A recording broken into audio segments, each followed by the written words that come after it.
Well, good afternoon, everyone. Hello. Thank you so much for being here today. Food is being served here in just a second, but we do want to get started. We have a lot of great questions today. So for those of you that don't know me, my name is Zenobia Harris, and I am the CEO for the Kent Chamber of Commerce. Thank you for being here. Thank you so much. Just want to let you know that we have a lot of cameras going today, so just a little housekeeping. Thank you so much to TV21 that is here recording, and this will be live in the next couple of days. We are also streaming live on Facebook via I Love Kent and South King Media. And then, of course, we're having our still photos taken by Andrew Crane with Andrew Crane Photography for this event. So thank you so much for being here. We are so honored to host Mayor Ralph and Dawn Bennett for this mayoral candidate debate. And we have had an open forum where questions were sent in. And so we've been working with our Government Affairs Committee and our chairs, both Todd Miner and Carmen Goers of Heritage Bank, to have questions for us today. Carmen will go over a couple more of those housekeeping items as far as how do you submit questions right now in the moment. But I just want to thank you for being here. Thank you so much to all of our sponsors. Also want to recognize that we have a couple of folks here today wanting you to learn a little bit more about their mission and their vision. We have an Eagles Nest Community Kitchen here. We have a table. Thank you so much. A great nonprofit doing work here in the community. And then we also have Utopia, another nonprofit doing work with the LGBTQIA community. So we appreciate them being here today. And so with that being said, I will introduce you to our moderator for the day, Ms. Carmen Goers, Heritage Bank. Good afternoon on this nice sunny day in Kent. Well, welcome to our 2021 City of Kent Mayoral Debate. Questions will reflect the interests and concerns of the Kent business community. The speaking order of the candidates was determined via a flip of a coin just prior to this event. And we will start with Dawn Bennett. I was trying to say incumbent, but that's not it. Dawn Bennett this afternoon. With the limited time that we have, the candidates will each have 2 minutes for opening and closing statements. Each question will have 90 seconds to respond, as well as a minute for rebuttals after their opponent has spoken. In the moderator's discretion, there may be follow-up questions or an opportunity for a rebuttal. If you have questions, please write them down clearly and concisely on the note cards at the table. Please raise them high so that a member of the staff, Kent Chamber staff, can pick them up. They will be reviewed by the Government Affairs and staff, and in about 25 minutes, those will be picked up, and they will be asked by my co-chair, Todd Miner, at the appropriate time. Thank you in advance to the candidates for taking your time, your talents, and your energies to come forward today.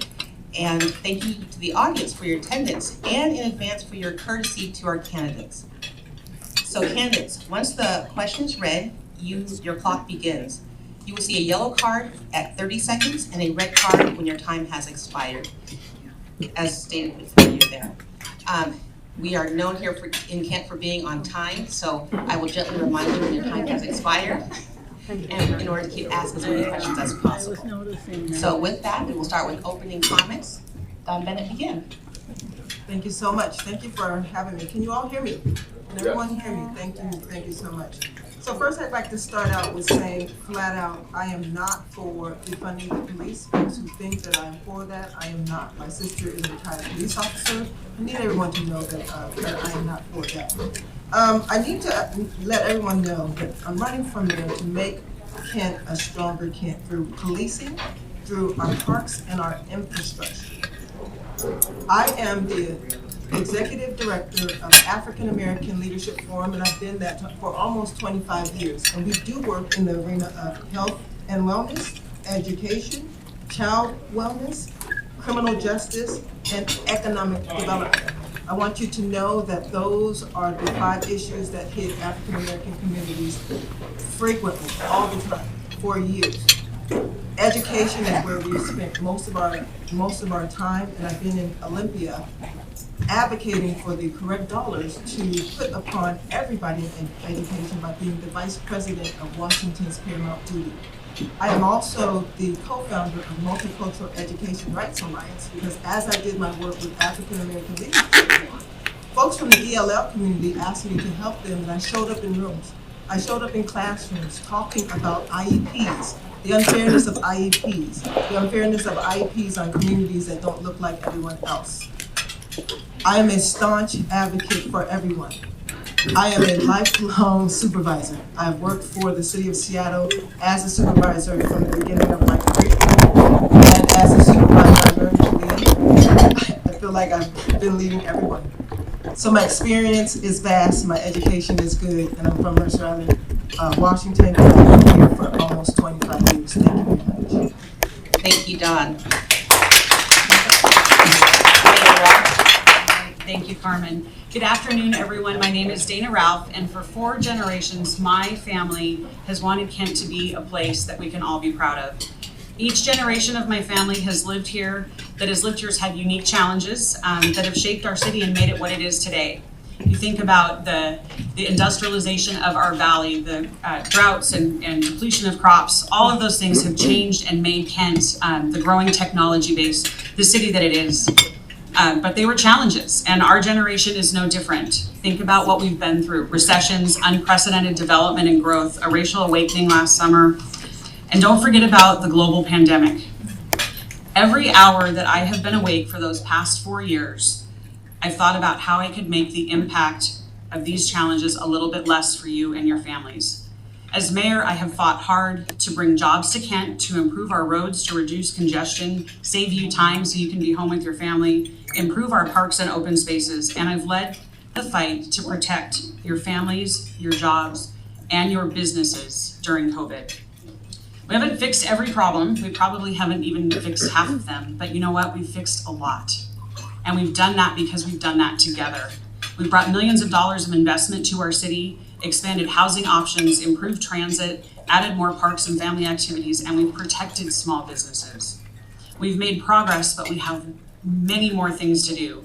Today, you're going to hear from 2 candidates running to lead one of the largest cities in the state of Washington. I am the candidate that has the experience, a track record of accomplishment, and the knowledge and relationships to get things done. When we work together as a community, there isn't much that we haven't been able to accomplish, but the work isn't over yet. We still have more to do, and together we can move Kent forward. Thank you, Mayor Ralph. So with those introductions, can you clarify what are the top 3 priorities of your administration? What would be the top 3 priorities of your administration? Public safety, everyone deserves to feel safe in their community. Economic development, that brings opportunity for businesses, it brings opportunity for employment, and then our parks and human services. Everyone needs a place to recreate, relax, and spend time with their family. Thank you. Dawn, what would be the top 3 priorities of your administration? So the top 3 for my administration will be first our senior citizen community. They were here when I got here. They are the voters here. They are the ones right now who run the community here in Kent, and I want to respect that.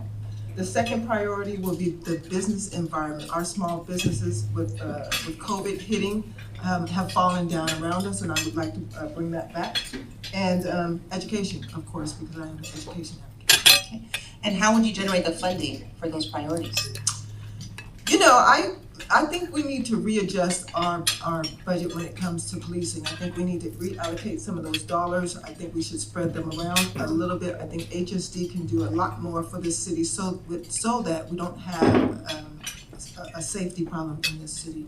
I think Human Services Department is where we can help those who are forging some of the problems that we're having in this city.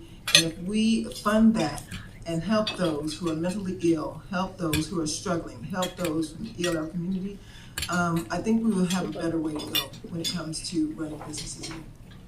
Thank you. Mayor Ralph, how would you generate the funding for your proposed administration? For the infrastructure development, we've been very, very successful on grants as well as our park system. If you think about West Hill, West Fenwick Park up there, that was largely grant funded and one of the nicest parks in all of King County, probably the state of Washington. Public safety, we have done creative things like when I was first elected, we knew we needed to implement body cameras. It's something that was very important to me. So we created a voluntary payment program. It's called our red light camera program system. So if you want to volunteer to help us fund body cameras, please continue to run those red lights. That's where the funding is coming from. I really do think it's about being creative and looking for opportunities and resources both in our community and outside the community.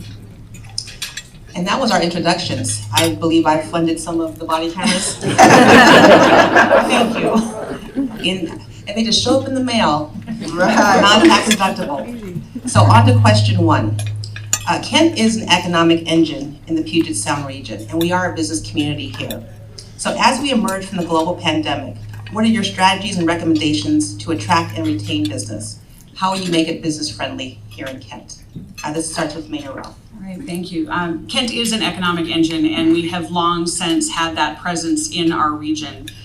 We are emerging from the pandemic, but through the pandemic, we didn't stop working. We've implemented plans, things like Rally the Valley, that makes the valley more attractive to businesses by making it also more people-friendly. We have worked through the pandemic directly with the governor's office in bringing people back to work. We advocated along with the South County mayors to bring back construction so that we know, because we know construction is what drives our economy, making sure that we're making those investments. We continue to be a place investing in our infrastructure also helps business. Look at the completion of 224th and 228, providing our warehouses with direct access. We've been advocating for the 509 project, continuing to set up an atmosphere where businesses feel welcome, building relationships with the chamber, building relationships directly with our largest employers and our smallest businesses, making sure that they were able to sustain and thrive through the pandemic. We distributed well over $2 million to our smallest businesses in Kent to make sure that as we come out of the pandemic, things are able to reopen. We worked with our council on things like the DoorDash tax. I heard from a local business owner that was making it really difficult for them when we were doing delivery. So we heard that need, and we passed the ordinance that capped that fee. So a variety of ways that we have not only worked through the pandemic, but will continue. Thank you. Dawn. Can you say it again? I sure can. As we emerge from the global pandemic, what are your strategies and recommendations to attract and retain business? How will you make this a business-friendly city? So we all know that small business is the force that runs a city. So I would reinvest in our small businesses. It would be a bigger investment than just $2 million. It would be a bigger investment than just the COVID dollars. I would also invest into our BIPOC community because we have one here. We're a majority BIPOC, and that cannot be ignored. If we start to engage the BIPOC community, BIPOC businesses into our big goals here in the city of Kent, then we have another community that can forge our growth and something that we can be proud of and something that we don't have to fight about. Right now, we're all fighting over little bits of carrots, the carrot that's dangling. My thought is if you engage everyone in business, small business, big business, investment, real, true investment, then our city can grow and we can thrive and we can be the example for the whole nation. We can be the example for the state of Washington. Thank you. Mayor Rapazini, you want to respond to that? Absolutely. We have been investing in our small businesses and BIPOC-owned businesses for quite some time here in the city of Kent. That's not anything new. During the distribution of that $2 million CARES funding, we worked with community-based organizations like World Relief to reach businesses that don't generally have access to capital. We have also proposed with our American Rescue Plan funding money, Community Navigator that will help those small businesses, particularly our immigrant and refugee businesses, access money in a way that they have not been able to by setting up a banking fund or a revolving loan fund. So a lot of work that's being done to make investments in our small businesses with a strong focus on our BIPOC businesses. Thank you. Dawn, do you have any response to that? I do. That's new. And so I've been here for 25 years, and my hope was that there was going to be a bigger investment. I'm always going somewhere to find out where I and other communities belong. When I left Mercer Island, I went to Seattle, where Seattle was wishing to be Mercer Island. I then come to Kent, where Kent wishes to be Seattle. And in Seattle, there was a major push out. I don't want to be pushed out. I don't want BIPOC communities to be pushed out like what happened in Seattle. as a worker in Seattle, I was able to see big growth, huge growth in Seattle, but then there was also a huge push out. I don't want to see that in Kent, and I really wish that we could have earlier done an investment in the BIPOC community. So just moderator's discretion here. So can you clarify the statement of Kent wanted to be Seattle? So when I left Mercer Island, there was a push to ensure that Seattle had bigger growth, right? More rich folks. When I got to Kent, it seemed like there is a push to have bigger growth, to have more big business, more millionaires investing. And if that's going to be the thing, millionaires, billionaires, they should also invest in those that don't have very much too. Thank you for that clarification. I'll let Mayor Ralph respond. Kent has a long history of being an affordable community. We are focused on growing our population in all realms of income. So there needs to be high-end housing, which in turn opens up that middle-income housing and low-income housing. There needs to be investment on all scales of the spectrum. I can honestly say to you, I have never, ever one time heard a Kent resident tell me they want to be Seattle. Thank you. So the Kent City Council has stated that although the fiscal cliff is no longer a worry, we continue to have a structural imbalance where expenses outweigh our revenues. So what are your thoughts on addressing the imbalance? And I will start with you, Dawn. The imbalance of, So we were at a fiscal cliff at one point due to structural imbalance where revenues were not increasing as quickly as expenses. And so that continues to be a concern of the council. What are your thoughts on addressing the imbalance? So if we have affordable housing, we have more people here. If we have more people here, we have more spending. If we have more spending, that would even up the imbalance that we're talking about. So I'm really for affordable housing. I'm really for more people being able to afford where they live and then have some actual dollars to put into our economy. If you things are being overpriced right now. Folks are in apartments that I've been on these doors knocking, and the apartments, their rent is going up by $200, $300, $500. If you take all that money, then we cannot put that money back into the economy in Kent.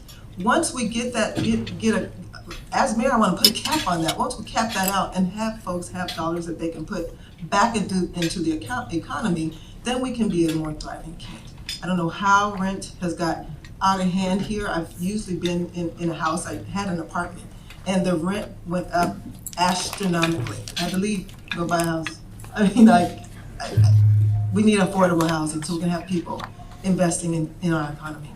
Thank you. Ms. Ralph, Mayor, sorry. Don't know what to call you anymore. It's okay. So the question is regarding the structural imbalance, and to give a little bit of background, the structural imbalance was created when we, as voters in the state of Washington, put a cap on the increase in property taxes. We are only, as a city, allowed to increase property taxes 1% per year, and that's about 26% of our revenue in the city of Kent.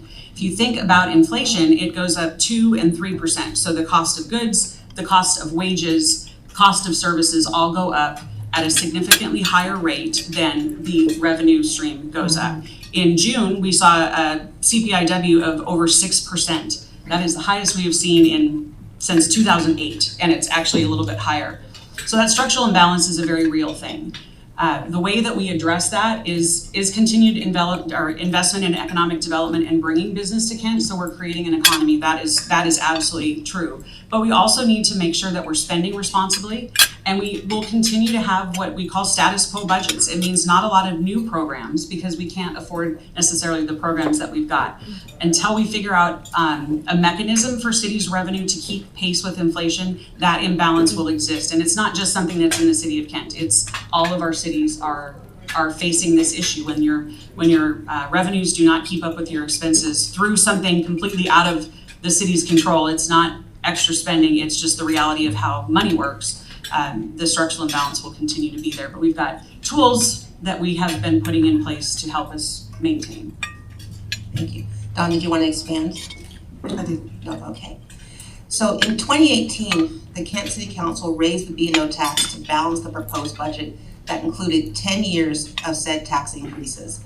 This revenue was to offset the loss of income from the state and streamline sales tax mitigation that sunset in 2017. In 2021, the legislature approved to restore the streamlined sales tax funds. So here's the question, and I'll start with you, Mayor Ralph.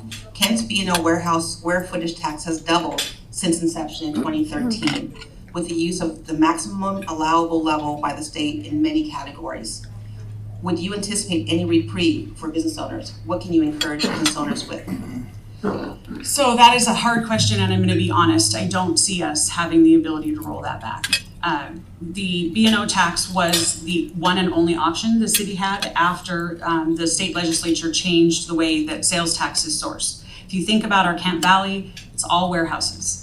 And before the invention of streamlined sales tax, those warehouses brought revenue into the city. They cost us money. Think about the damage that those large trucks cause coming in and out of the city, all of those kinds of things, but they were a strong revenue source. The legislature changed that. They took the sales tax and it now goes to the destination instead of the origin.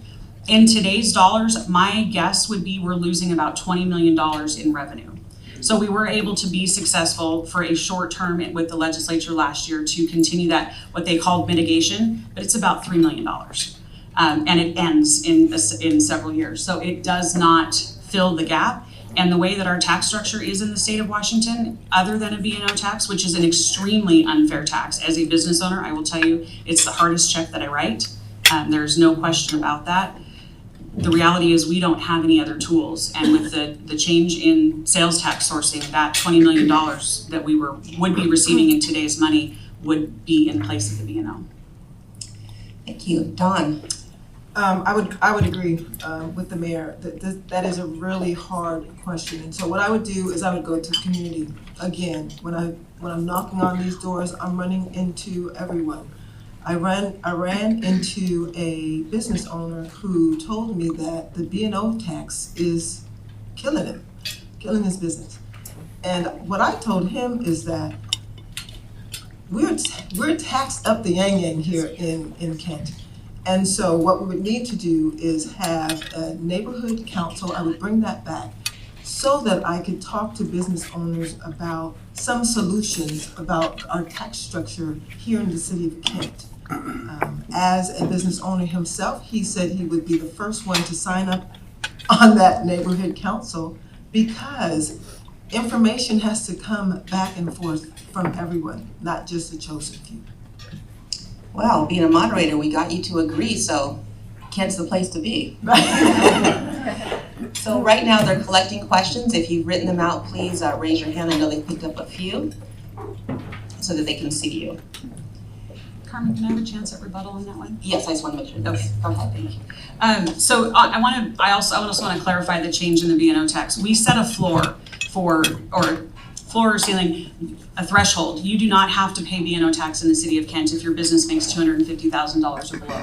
We also set a cap. So think Bow and Scarf Ford. They sell a $70,000 vehicle. They make $1,000. We can't tax them on all of that revenue. That's just simply not fair. So we were very thoughtful in the implementation of that to make sure we were protecting our small businesses. And the portion of B&O tax that comes to the city of Kent is extremely small compared to the state. Also in the neighborhood council program, that is something we have in existence. We have over 50 active neighborhood councils currently existing. And we also have a very close partnership with the Chamber and the Kent Downtown Partnership on business meetings and interactions. So lots of opportunity to exchange ideas. Dawn, do you want to expand or rebuttal? Thank you. Okay, question number 3. Thank you. You're welcome. The Chamber consistently hears about the depolicing of property crimes. In August 2021, the Chamber hosted a safety summit where we heard from our businesses the level of frustration with safety concerns, not just in downtown Market, but throughout the city. As mayor, what do you see as your role in strengthening public safety, and what do you plan to do about it? And I will begin with Dawn. So again, I've been out talking to the community for 6 months now? Not only did we knock on doors, my team also went to businesses and had conversations with businesses. As we go into businesses, those businesses are boarded up. they're losing customers, they're losing money, there's no help for them. Sometimes they say they'll call the police to get some sort of solution. They will not come. When they come an hour later. All of that has a lot to do with how they do commerce, how they earn their money, and they've been affected first by COVID, and second by public safety. The homeless are coming into their buildings, and how we're going to fix that. One, I would use the ARPA dollars to ensure that we do some services to the homelessness. I don't think there was any sort of priority to the homeless, but we have to do something because they are walking into buildings. They're going into restaurants, they're going into small businesses, they're forming places where they should not be, and that affects businesses. I talked to about 10 business owners who are very frustrated, one that wanted to just straight out leave. I asked them, please don't, we need them. Thank you. Mayor Ralph. All right. So one of the things that we have been doing for quite some time actively as a group in South County is advocating with our prosecutor to prosecute crime.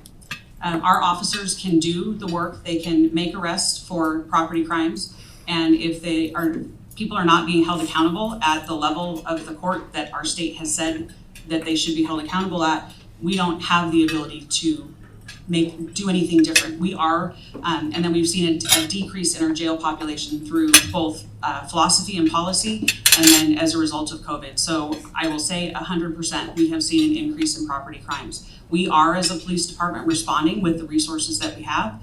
We are continuing to connect our homeless population to services. The ARPA money, there is money in there that is going towards homeless outreach and advocacy. City of Kent took a really hard tax vote. Either King County was going to take the tax money or it was going to come to Kent. And so we chose through the 1590 legislation to bring those dollars to Kent and keep them in Kent.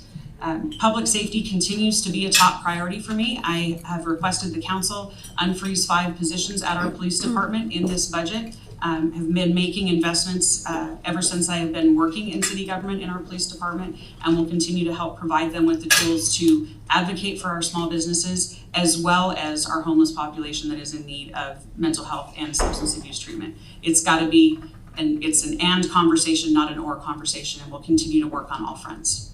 Thank you. Dawn, would you like to have a comment to follow up? I do. I would love to comment on the amount of police that we have. I don't think we need 5 more police positions.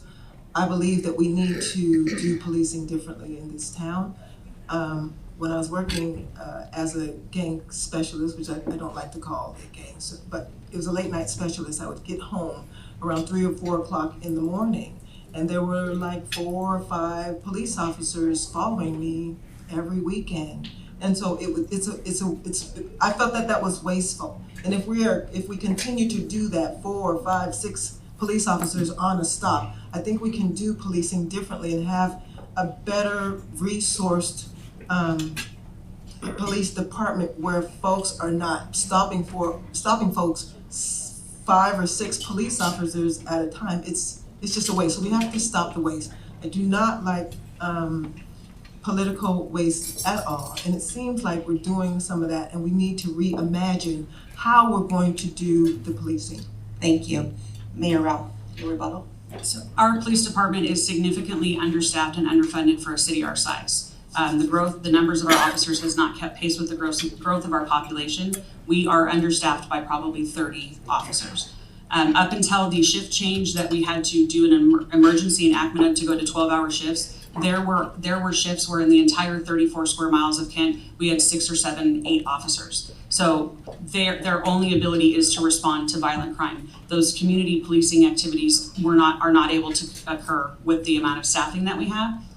So I will continue to advocate for more police so that we can have the community policing that we need. We have the officers, the detectives to respond to violent crime and do those investigations. It's an extremely important thing. And if you look at our numbers, like I said, we're extremely understaffed when it comes to policing. So have made some emergency adjustments, and we now have 12 to 15 hour officers on shift at any given time. But again, that is for 34 square miles of city. So that's not enough. Yeah. Well, both of you mentioned the American Rescue Plan funding. And there's approximately 28 million that's allocated to come to Kent, in my understanding. What are your priorities for the utilization of that funding? And please be as specific as possible. And I believe I begin with Mayor Ralph. All right, thank you. I worked with an ad hoc committee of our city council to develop priorities for the ARPA funding. So that money will come to us over the course of several years. And the council has allocated into what we're calling buckets of funding. The first is about $10 million in revenue loss. So restocking those funds where we've seen a decline in revenue. And then they allotted money to economic and community development, race and equity, human services, and infrastructure. So some of the projects that we are proposing, and it's, again, this is not my final decision, it's the city council's final decision, but the things that I proposed to them, and we're working through our investment in a community navigator to help our small businesses, especially our immigrant and refugee businesses, again, access that funding. We set up that revolving loan fund, so there's access to capital. Making investments in infrastructure, a couple of our gateways, variety of projects that are being done to make sure that we're using that money not as a one-time Band-Aid, but to invest in our community going forward. Thank you. Dawn, what are your priorities in utilization of that funding? So that money was spent so we can use it at our discretion.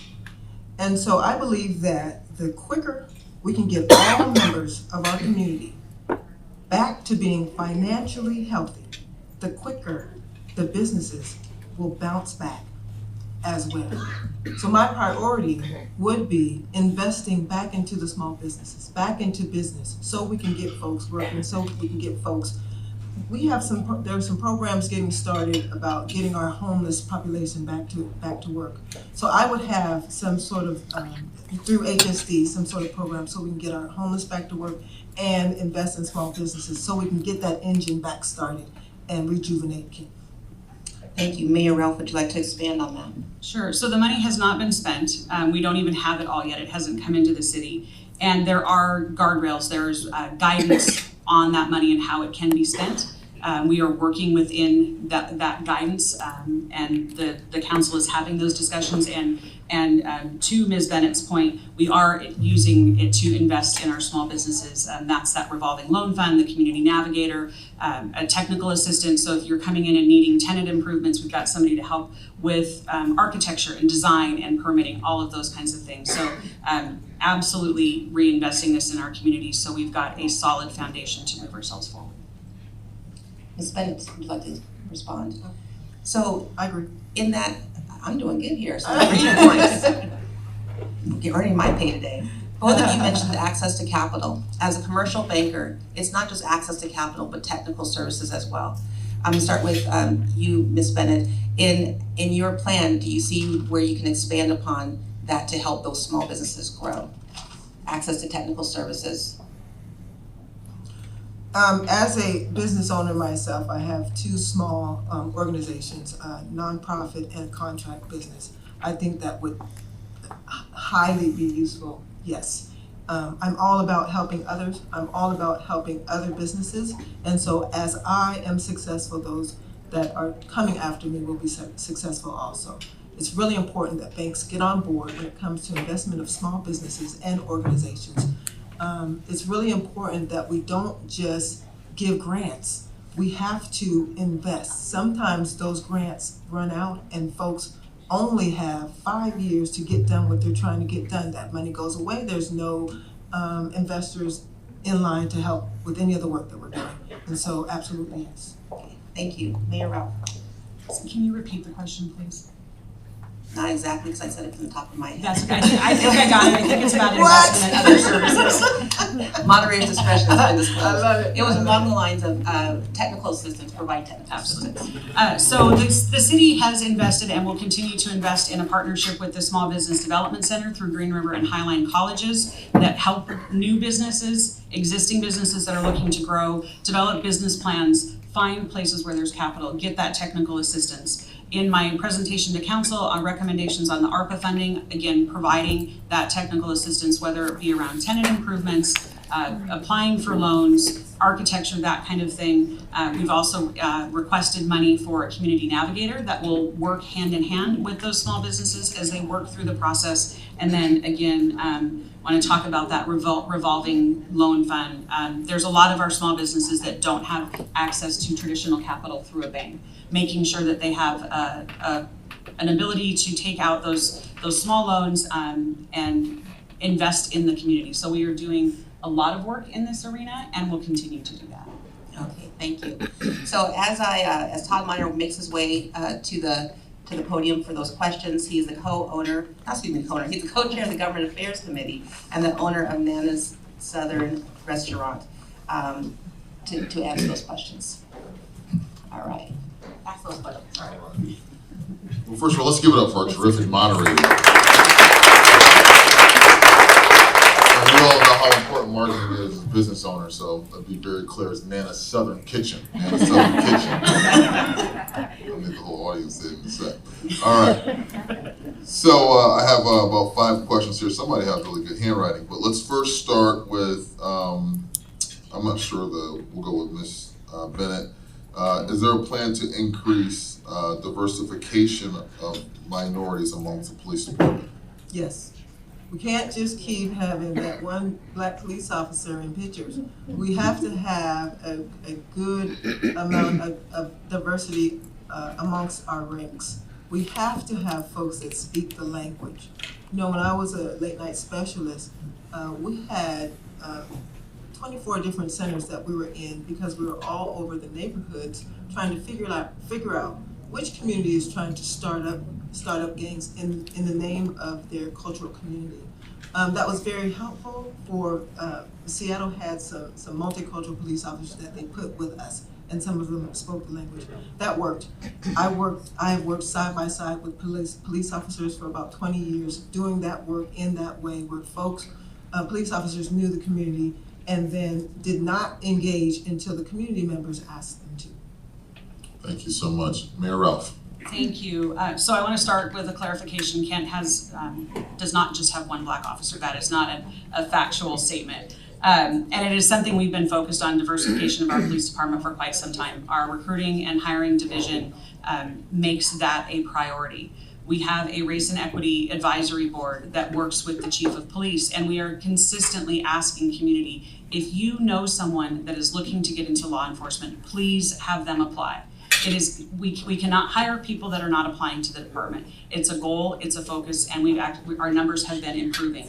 We've got the community law enforcement immersion program, so our officers are spending time before they go into the academy, working with our local nonprofits. Officer Kumar, who just completed his round with World Relief. Think about what World Relief is doing right now, and that's helping our new residents coming from Afghanistan. He was there picking them up at the airport, setting them up in their apartment, connecting them to services, taking them to appointments. This is the way that our officers become invested in our community, by knowing them as people, human to human, not officer to resident. We have a language incentive, so absolutely incentivizing officers that speak different languages.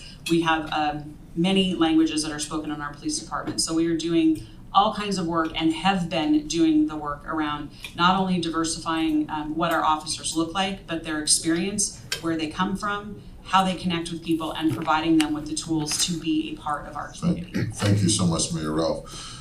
Ms. Bennett, how do you plan on working with surrounding cities, specifically in South King County?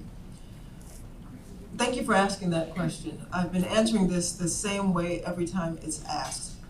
And it's all about our homeless community. So our homeless community, of course, they're unhoused. They're trying to be home, right? They're trying to be in the city where they were raised, but they also go where the help is. And so if they're moving across city lines, from city to city, it's really important that we have things that help them that are aligned from city to city, the same thing over and over. So we need to partner with King County, have the same help for the unhoused and the homeless from city to city, so they're not coming to one city and getting more from one city to the other city, which is how all the homeless ended up in the city of Seattle, because they had more to offer.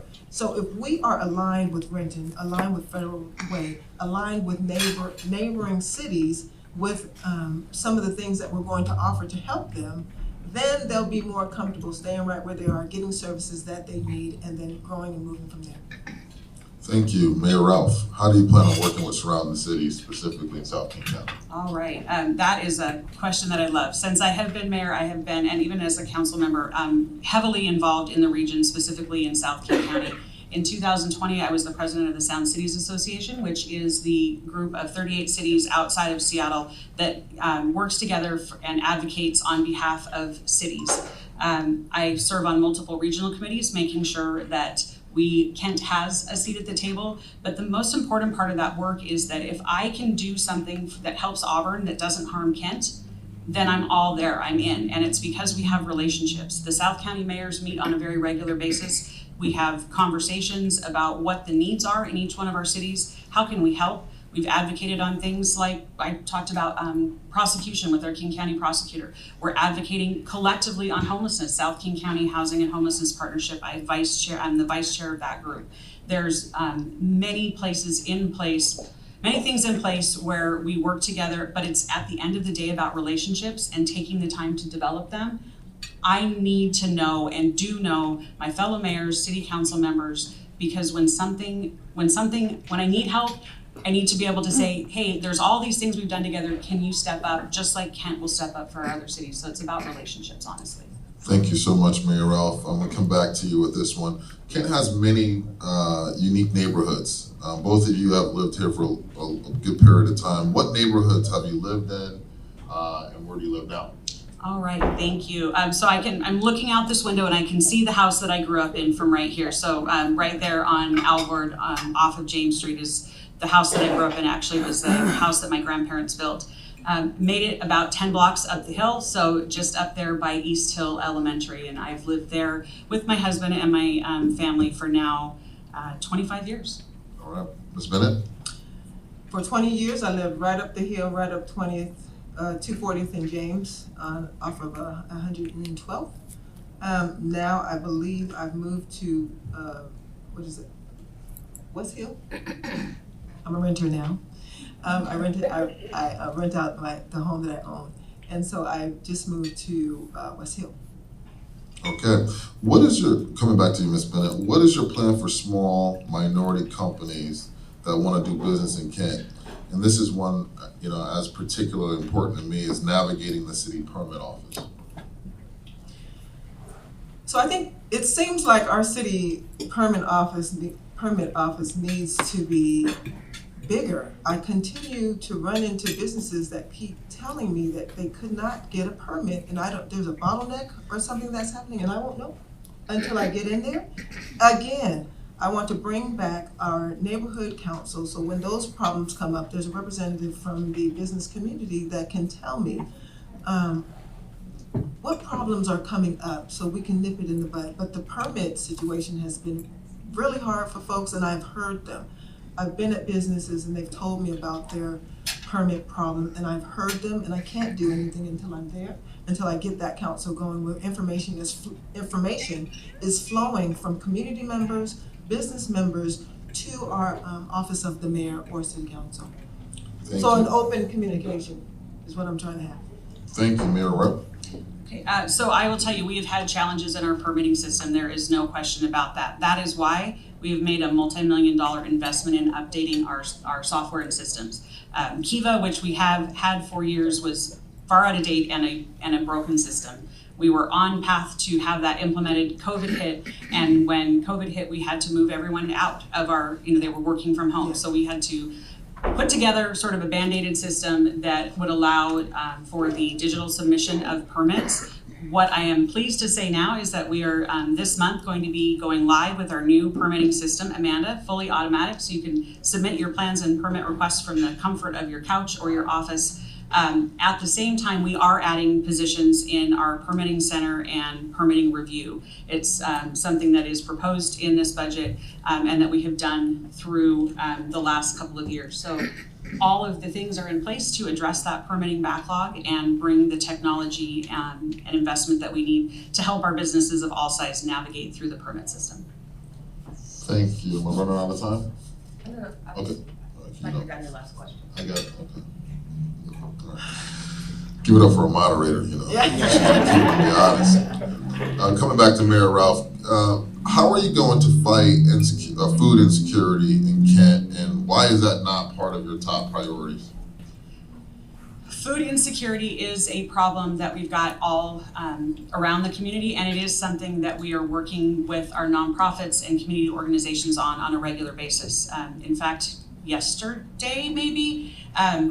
or the day before, the mayor of Auburn, Nancy Backus, who I'm seeing in the audience here, and I worked with Grocery Outlet, our local grocery store in both Kent and in Auburn, and had a challenge with our police and firefighters to raise money and food for our local food bank. So we continue to partner with our food bank. We do provide funding to our food bank as a part of the city, and we also work with our nonprofits. If you think back during COVID when we had the USDA boxes in, our service clubs and community nonprofits came together and worked around the clock to make sure that food was a part and available to our community. Right here at this location, we had containers in the back, forklifts, delivery, and distribution out of here with Rotary and Kiwanis and our Kent community partners. It is something that the city is working on every day and will continue to work on. Ms. Bennett? Oh, I would agree. There's food insecurity everywhere. I think that I would agree too that we work with the local nonprofits to ensure that everyone is working together to ensure that we're feeding our community. If there is a goal not to work with some nonprofits and work with other nonprofits, which I have run into that before, there were some folks that would not work with my nonprofit but work with other nonprofits, then we are creating a space where some folks are not getting services, where they can get services from a certain nonprofit that they will go to, where they're not comfortable with going to other nonprofits. So I would ensure that I am hitting all the nonprofits in the city of Kent to ensure that everyone is feeding everyone. Thank you. And last question, and we will go back to Mayor Ralph, is what will you do to bring new businesses to Kent? It's about ensuring multiple things that we've got going on. So one of them is ensuring that we have a workforce, a skilled and accessible workforce. So we're working with our schools, working with colleges to make sure that we are creating programs to train our youth in the skills that are necessary. It means partnerships with our trades for apprenticeship utilization. That's something that we passed about 4 years ago here in the city of Kent.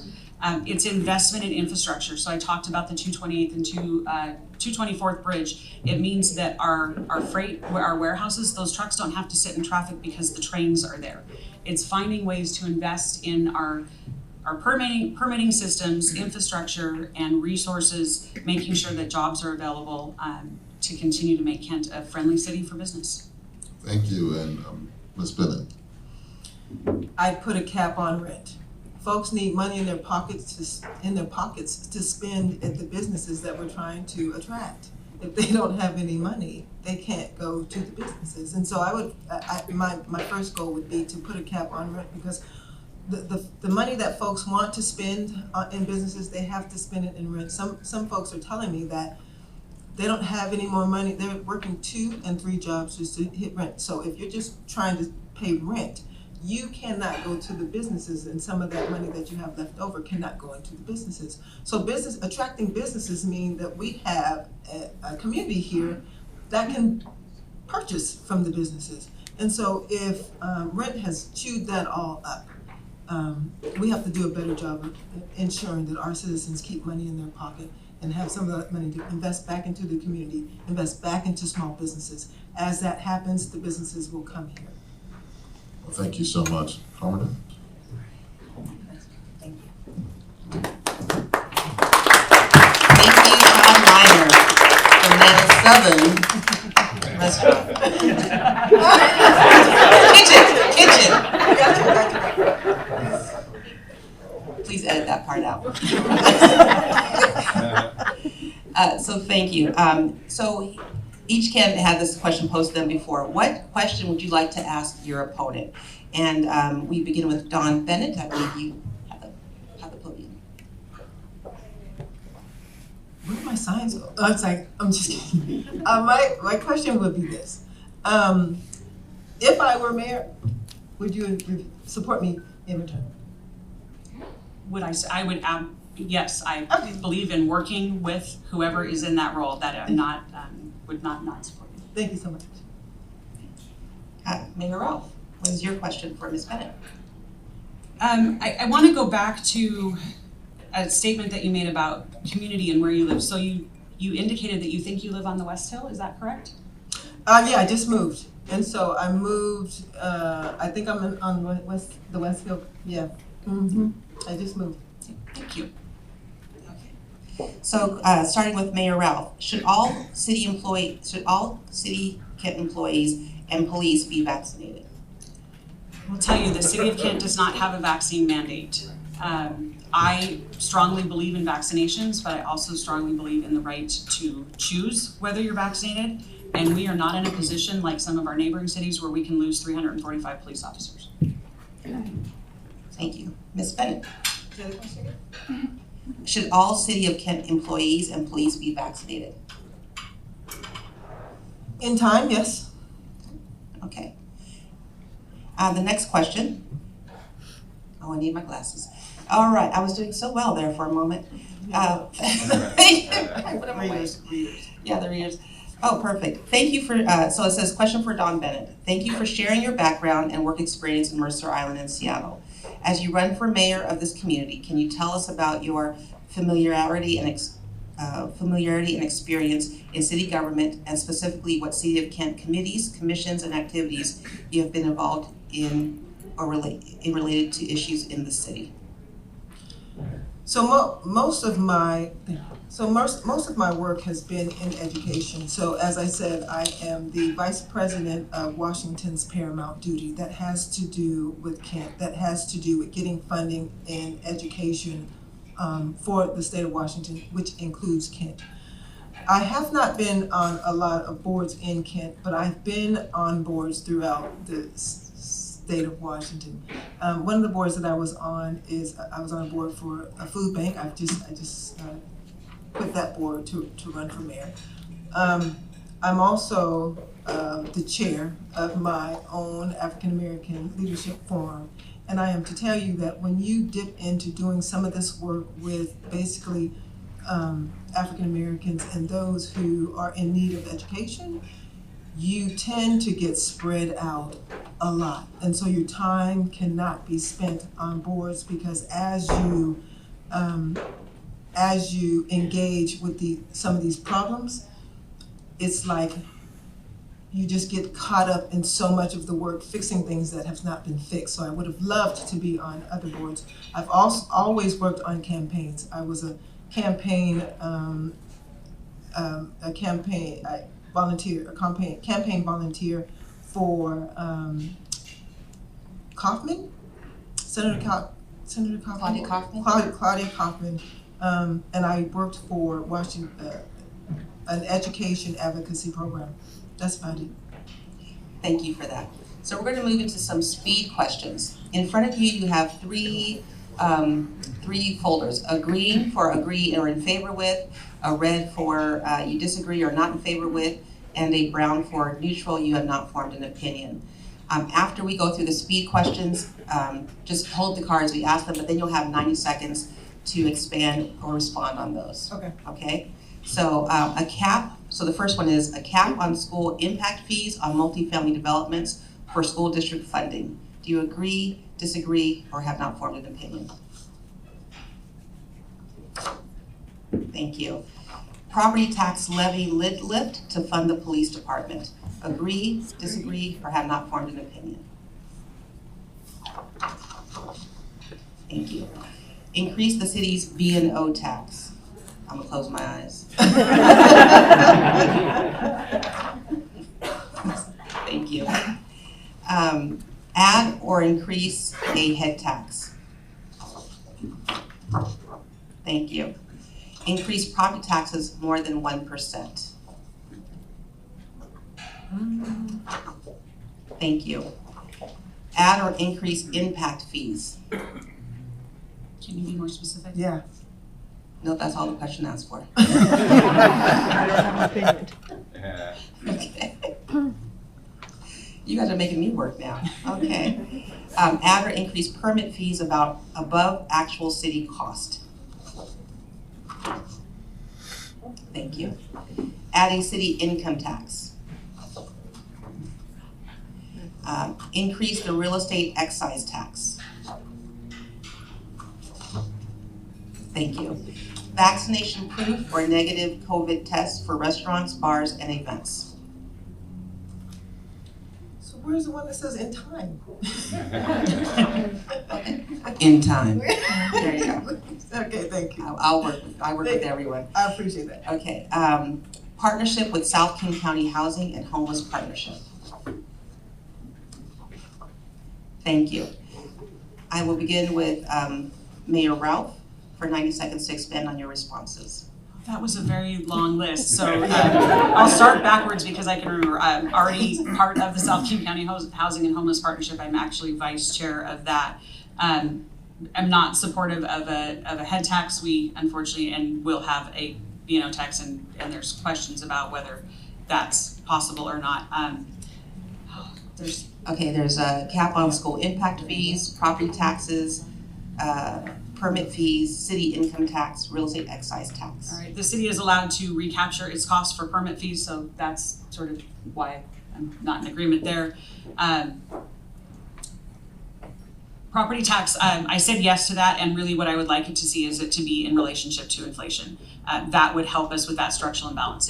If property taxes go up by 2% and inflation is 2%, it keeps us on course, so that's behind that answer. Okay, thank you. Dawn, I'll run down the various numbers. Please. Well, you made me work hard, so so it was a cap on school impact fees, property tax levy lid lift to fund police, increase in B&O, increase in property taxes, head tax, impact fees, permit fees, city income tax, real estate excise tax, and then there's the vaccination requirement over time, and then the partnership with the King County Housing and Homeless Partnership. I think the King County Housing and Homeless Partnership, I think, yes, we have to work on that. The B&O tax, again, when I talk to that business owner, we have to have a conversation about how we tax businesses and how that's working out or not working out for companies. The school tax, what is that? Which one? That's a cap on school impact fees from Yes, I think there should be a cap on income. School impact. Yes, I think there should be a cap on that. Okay. That's where I'm at with all things. Thank you. As business people, we care about the taxes that we're going to be assessed and Of how it course. impacts our bottom line. As a banker, I too care about how it impacts my bottom line Yes. on that side. So there's been a lot of information passed back and forth today, and our goal here at the chamber is to make sure that our business community is aware of our candidates and aware of their positions to be supportive, and we encourage you to vote. So as we sit here, we're going to wrap up with our closing statements. They each have, oh, I'm sorry, do we have another question coming? Are there any more? Last call for questions. Last call, you are an interactive group, thank you. And I'm gonna borrow those glasses again. You can bill me. No impact fees. Okay. This one starts with the mayor. Why did racial awareness just come about last summer as people of color have been in Kent for many years? So it did not just come about last summer. The city of Kent has been working for many, many years to make sure that equity is a part of the way we go about our business, how we support our community. Kent is the 8th most diverse city in the nation, and it is something that we have taken very seriously for quite some time, implementing a multitude of programs. My reference in my opening statement was to the events of last summer. Okay, thank you. All right, so as we wrap up with our closing comments, each candidate has 2 minutes, and we will begin with Ms. Bennett. Thank you. So first I want to, I don't know if I did this in the beginning, but I want to honor those because this is October and this is National Breast Cancer Awareness Month. I want to also say thank you to all of you all who have come to listen to what I have to say about things. There's not a lot of folks that know who I am. And I'm going to say, like, when folks ask me about what boards have I been on, I'm going to tell you I have been buried in doing multicultural work and work on behalf of Blackness.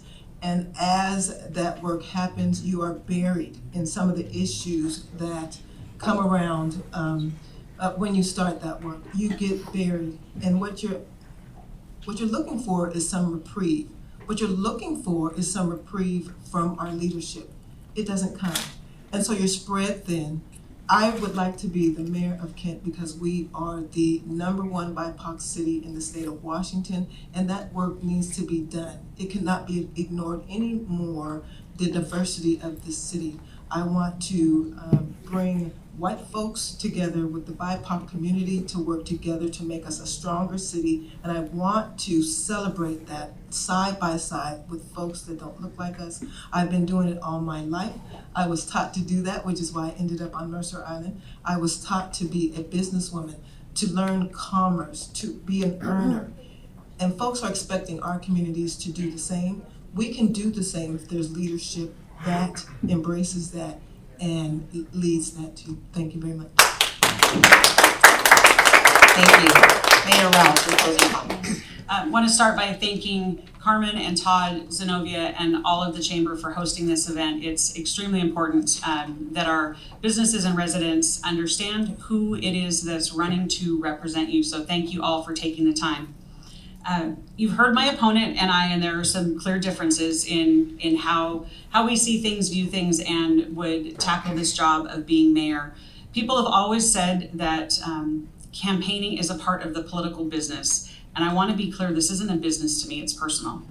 It's personal because I live here. It's personal because I raised my children here. 26 years ago, I started a business in the city of Kent.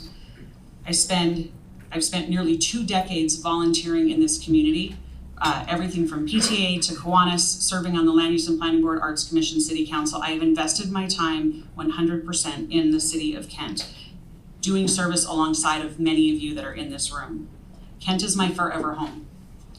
Some people run for office for opportunity, and I ran for office because I felt like I had to.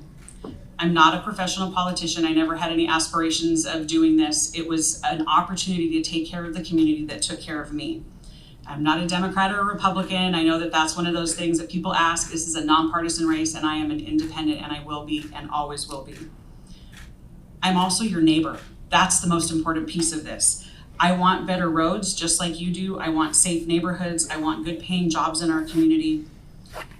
And I'm sure that my opponent wants many of those things as well, but this race boils down to experience and knowledge to accomplish those things. I'm the only candidate that has volunteered with Kent Nonprofits for years. I've run a small business here. I'm the only candidate that was selected by voters to serve for 2 terms on the city council and unanimously elected to be council president. I'm the only candidate that the voters have selected to lead our wonderful city as mayor. With all of that experience comes results. We've secured millions of dollars of outside funding to invest in Kent. We've completed major roadways. That is a really fast time. I know, we have so much to say, so much to say.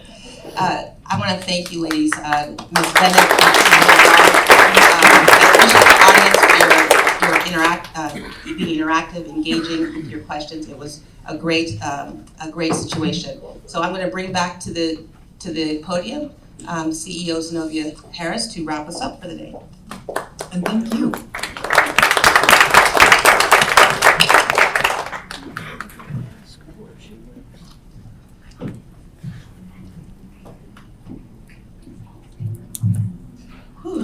All right. Well, I sure appreciate you all for being here.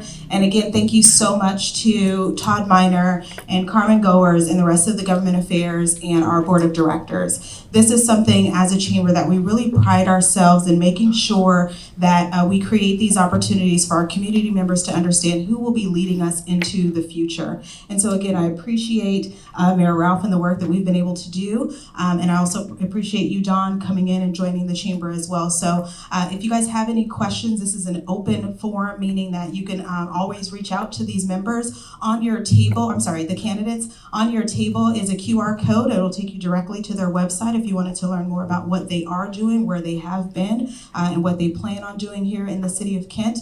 But I appreciate you guys. I appreciate your time today. We want to have a little bit of time for networking, so we are going to end a little bit early. Again, I want to give an opportunity to our nonprofits that are here today. Being a chamber, yes, we are about business, but we understand the importance of nonprofits and their place here in our community. And so I'm really proud of some of the nonprofits that we have here in general in the office or in the audience today. But I would like to have Joy come up with Eagle Nest Community Kitchen and just tell us a little bit about Eagle's Nest Community Kitchen and what they are doing and the impact that they're making on our community. And then following that, I'd like to have a representative from Utopia also to come up and just share about 2 minutes about what they're doing.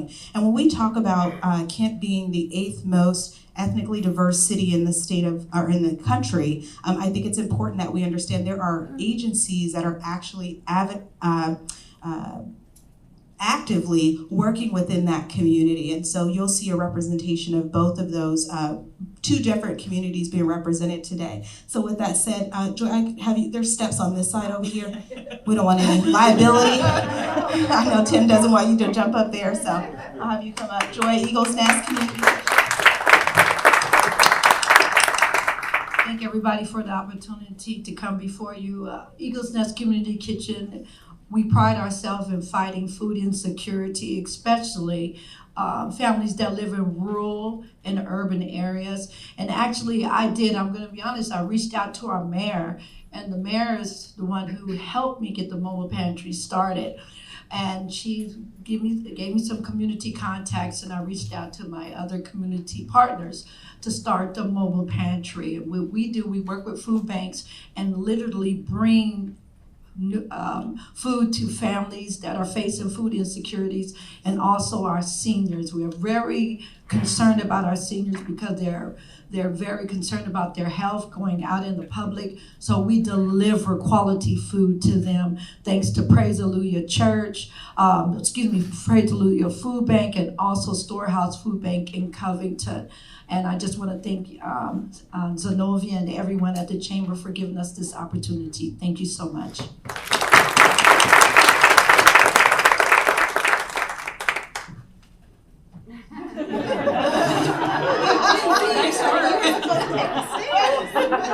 Hi everyone, thanks for having us. My name is Soo-Young Yoon, and I'm here as a representative of Utopia, Washington. So we've existed in Kent since 2009, and we are a queer and trans Pacific Islander-led organization that works for equitable access in education, housing, employment, and much more. I'd like to share that we also had the honor to interview our lovely candidates today, and that'll be on our Facebook and YouTube at Utopia Washington next Friday, October 15th at 10 a.m. And we asked them specific questions around trans health, trans equity, trans safety, and we'd love to have you all attend. Thank you for having us.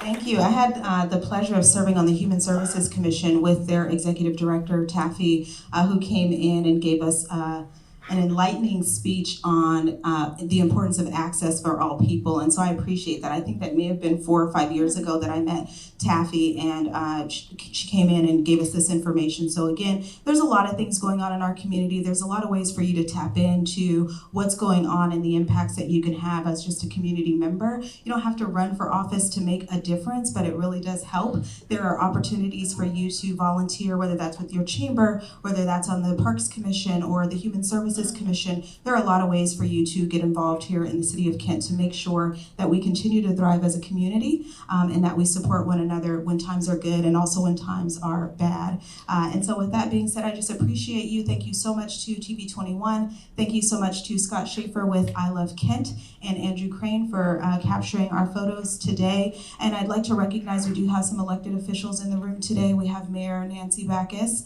Thank you so much for being here. We have Council President Tony Troutner as well. Councilmember Michaud, how are you? Thank you very much. And then, is that it?